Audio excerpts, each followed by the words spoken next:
আসসালামু আলাইকুম, স্বাগত জানাচ্ছি আপনাকে ভিশন এক্সপ্রেসের আন্তর্জাতিক সংবাদে। সাথে আছি আমি আদিবা বিনতে মীরা। শুরুতেই থাকছে সংবাদ শিরোনাম।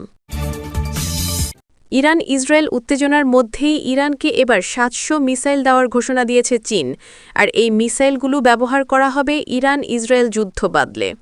আর এ খবর পেয়ে চীনকে কঠোর হুঁশিয়ারি দিয়েছে যুক্তরাষ্ট্র। এরদোগান গাজায় সেনা পাঠানোর প্রস্তুতি শেষ করার আগেই ইসরায়েল তুরস্ককে দিয়েছে কঠোর বার্তা। বলেছে, হামাস এখনও আমাদের বন্দীদের ফেরত দেয়নি, হামাসের সঙ্গে আমাদের সংঘর্ষ এখনও চলছে, তাই কোনো বিদেশি শক্তি এসে এখন যদি হস্তক্ষেপ করে তাহলে আমরা তাদের উপরেও হামলা করতে দ্বিধা করব না। ইউক্রেনে যুদ্ধ নিয়ে বিশ্ব এখন বিভক্ত হয়ে গেছে দুই ভাগে। যুক্তরাষ্ট্রসহ পশ্চিমা দেশগুলো সরাসরি অবস্থান নিয়েছে ইউক্রেনের পক্ষে। অপরদিকে এবার রাশিয়া, উত্তর কোরিয়া এবং ইরান এসে দাঁড়িয়েছে রাশিয়ার পক্ষে। তাহলে কি এবার শুরু হতে যাচ্ছে তৃতীয় বিশ্বযুদ্ধ? এদিকে ইরানকে পারমাণবিক কার্যক্রমে সাহায্য করার ঘোষণা দিয়েছে চীন এবং উত্তর কোরিয়া। চীন বলেছে, ইরান যদি চায় তাহলে আমরা তাদের পারমাণবিক কার্যক্রমে সরাসরি সাহায্য করতে প্রস্তুত। ডিসেম্বর থেকেই বাংলাদেশেই তৈরি হবে ড্রোন ক্ষেপণাস্ত্রসহ আরও বিভিন্ন সামরিক সরঞ্জাম, আর এটা নিয়ে অসন্তোষ প্রকাশ করেছে মোদি সরকার। এতক্ষণ শুনছিলেন ভিশন এক্সপ্রেসের সংবাদ শিরোনাম, এখন বিস্তারিত। ইরান ও ইসরায়েলের মধ্যে ক্রমবর্ধমান উত্তেজনার মধ্যেই এবার একটি নতুন ও বিপজ্জনক ঘটনা ঘটেছে। জানা গেছে, চীন ইরানের জন্য প্রেরণ করেছে ৭০০টি অত্যাধুনিক মিসাইল। বিশেষজ্ঞরা বলছেন, এই মিসাইলগুলো ইরানের সামরিক সক্ষমতাকে উল্লেখযোগ্যভাবে বাড়িয়ে দেবে এবং সম্ভাব্য সংঘাতে ইরানকে আরও শক্তিশালী অবস্থান দেবে। ইরান স্পষ্ট জানিয়েছে, যদি কখনও ইসরায়েলের সঙ্গে সরাসরি যুদ্ধ বাধে, এই মিসাইলগুলোই ব্যবহার করা হবে। আন্তর্জাতিক মহলে এই ঘোষণা ইতিমধ্যেই বড় ধরনের সতর্কতা তৈরি করেছে। পশ্চিমা দেশগুলো এবং মধ্যপ্রাচ্যের প্রতিবেশী রাষ্ট্রগুলো অত্যন্ত সংযমের আহ্বান জানাচ্ছে, যাতে এই উত্তেজনা যেন যুদ্ধের পর্যায়ে না পৌঁছায়। বিশ্লেষকরা বলছেন, চীনের এই পদক্ষেপ কেবল কূটনৈতিক সমর্থন নয়, বরং সরাসরি সামরিক শক্তি বৃদ্ধি করার মতো একটি ঘোষণা। চীনের এই সরাসরি সমর্থন ইরানকে ইসরায়েলের বিরুদ্ধে আরও আত্মবিশ্বাসী অবস্থানে দাঁড় করাবে। এই কারণে মধ্যপ্রাচ্যের রাজনৈতিক মানচিত্র দ্রুত পরিবর্তনের মুখে রয়েছে। ইরান ইতিমধ্যেই আংশিকভাবে যুদ্ধ প্রস্তুতি শুরু করেছে। বিশেষজ্ঞরা আশঙ্কা করছেন, যদি সংঘাত শুরু হয় তবে মিসাইলগুলোর ব্যবহার ইসরায়েলের জন্য বড় ধ্বংসাত্মক প্রভাব ফেলতে পারে। এছাড়া এই উত্তেজনা আন্তর্জাতিক বাজারে তেল এবং গ্যাসের মূল্যও প্রভাবিত করছে, যা বিশ্ব অর্থনীতির জন্য বড় ধরনের চ্যালেঞ্জ তৈরি করতে পারে। এদিকে যুক্তরাষ্ট্র ও ইউরোপীয় দেশগুলো কূটনৈতিক উদ্যোগ জোরদার করেছে। তারা চাইছে ইরান ও ইসরায়েলের মধ্যে সংঘাত যেন সীমিত ও নিয়ন্ত্রিত থাকে।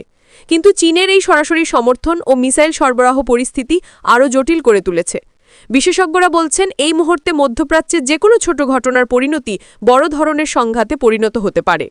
সার্বিকভাবে চীনের ৭০০ মিসাইল সরবরাহ একটি স্পষ্ট বার্তা বহন করছে, ইরানকে পিছু হটতে বলা হচ্ছে না এবং যুদ্ধের সময় এগুলো ইসরায়েলের বিরুদ্ধে ব্যবহার করা হবে। বিশ্বের নজর এখন ইরান, ইসরায়েল এবং চীনের উপর কেন্দ্রীভূত এবং যে কোনো মুহূর্তেই এই উত্তেজনা বড় ধরনের সংঘাতে রূপ নিতে পারে। মধ্যপ্রাচ্যে উত্তেজনা আবারও বৃদ্ধি পাচ্ছে। তুরস্ক গাজার জন্য মানবিক সাহায্য পাঠানোর প্রস্তুতি নিচ্ছে। এমন সময় ইসরায়েলের প্রধানমন্ত্রী কড়া হুঁশিয়ারি দিয়েছেন। তার বক্তব্য, আমাদের সময় এখনও শেষ হয়নি। যারা আমাদের বন্দী ফিরিয়ে দিচ্ছে না, তাদের জন্য আমরা পূর্ণ সক্রিয় থাকব। আর যদি কোনো বিদেশি শক্তি এখানে হস্তক্ষেপ করে তাহলে তাদের ওপরেও হামলা করতে আমরা পিছপা হব না।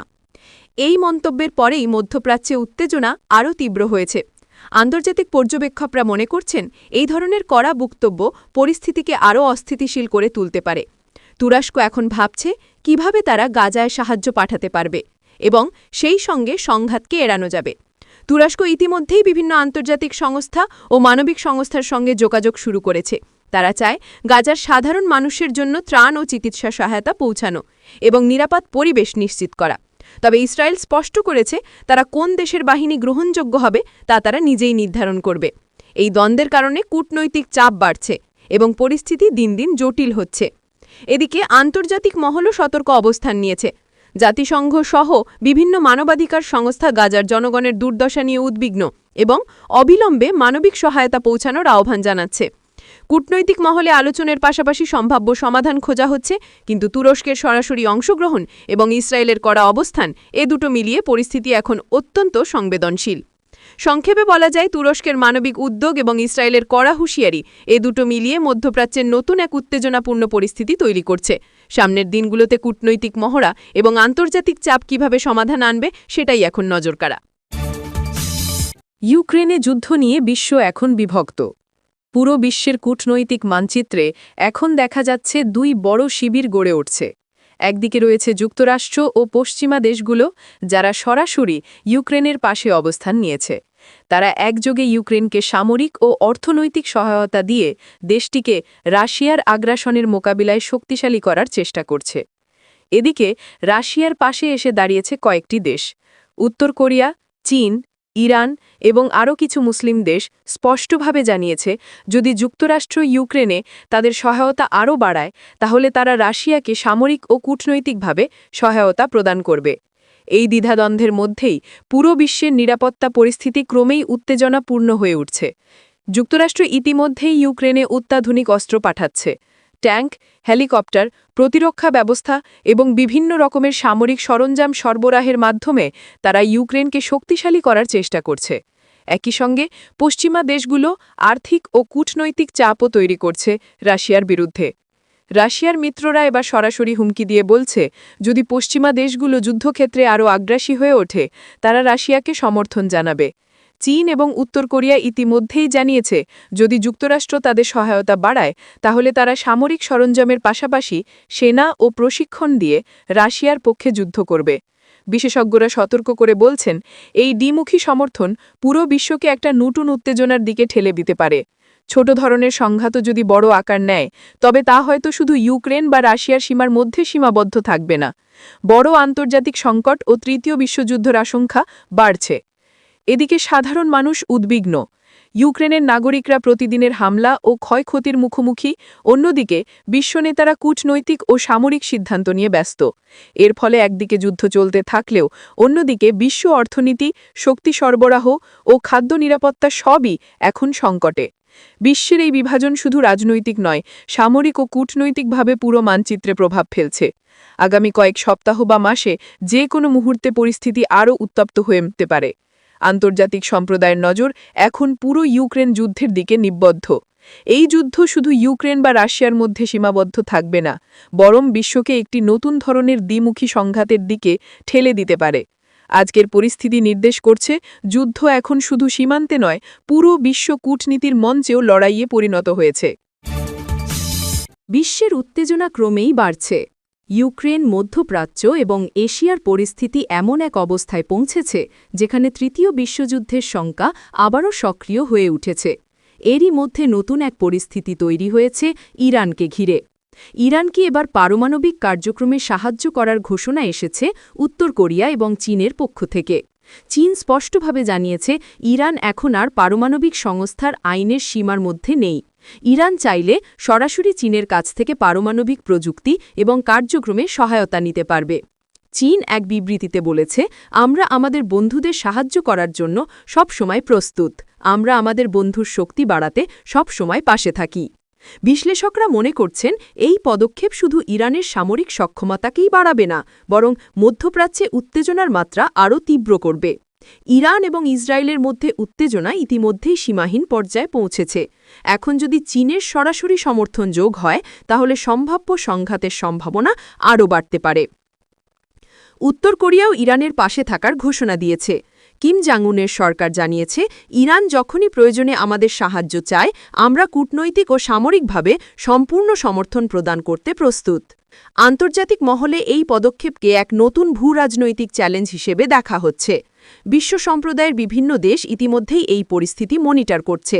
বিশেষজ্ঞরা আশঙ্কা প্রকাশ করছেন, ইরানের পারমাণবিক সক্ষমতা যদি আরও বাড়ে তাহলে মধ্যপ্রাচ্য আবারও একটি বড় সামরিক সংঘাতের পথে চলে যেতে পারে। এদিকে নিরাপত্তা বিশ্লেষকরা সতর্ক করে জানাচ্ছেন, চীন এবং উত্তর কোরিয়ার এই সমর্থন শুধু মধ্যপ্রাচ্য নয়, বিশ্ব রাজনীতিকেও নতুনভাবে শেক দিতে পারে। আন্তর্জাতিক কূটনীতি এখন এই নতুন পরিস্থিতির মোকাবিলার চেষ্টা করছে। এই মুহূর্তে পুরো বিশ্ব উত্তেজনার মধ্যে তাকিয়ে আছে, ইরান পারমাণবিক ক্ষমতা বৃদ্ধি করবে কিনা এবং মধ্যপ্রাচ্যের উত্তেজনা আবার কখন বড় আকার নেবে। বাংলাদেশে এবার শুরু হতে যাচ্ছে এক নতুন সামরিক অভিযানের ধারা। চীনের প্রযুক্তিগত সহায়তায় ডিসেম্বর থেকে বাংলাদেশেই তৈরি হবে উচ্চ ক্ষমতার সামরিক ড্রোন, ক্ষেপণাস্ত্র এবং অন্যান্য গুরুত্বপূর্ণ অস্ত্র। এই পুরো কার্যক্রম চীন এবং বাংলাদেশের যৌথ উদ্যোগে বাস্তবায়িত হবে। সরকারি সূত্র জানিয়েছে, এই উদ্যোগের মূল লক্ষ্য দেশের আত্মরক্ষা এবং কৌশলগত শক্তি বৃদ্ধি।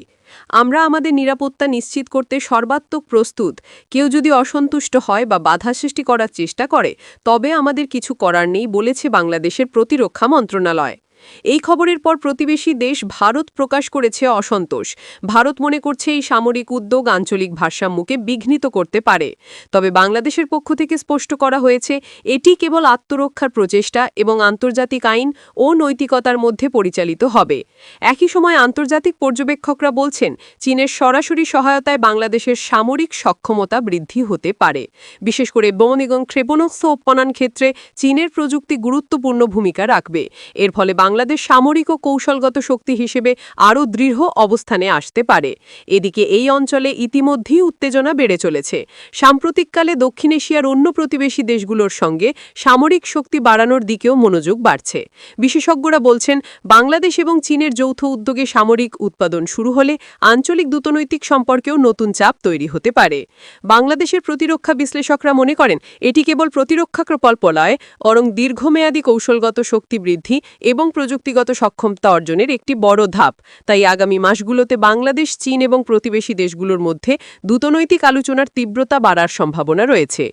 শেষ পর্যন্ত ডিসেম্বর থেকে কার্যক্রম শুরু হলে বাংলাদেশের সামরিক সক্ষমতা বৃদ্ধি পাবে এবং আঞ্চলিক নিরাপত্তা পরিস্থিতি নতুন মাত্রা পাবে। সকলের নজর থাকবে চীনের সরাসরি সহায়তা, বাংলাদেশের প্রতিরক্ষা উদ্যোগ এবং প্রতিবেশী দেশগুলোর প্রতিক্রিয়ার দিকে।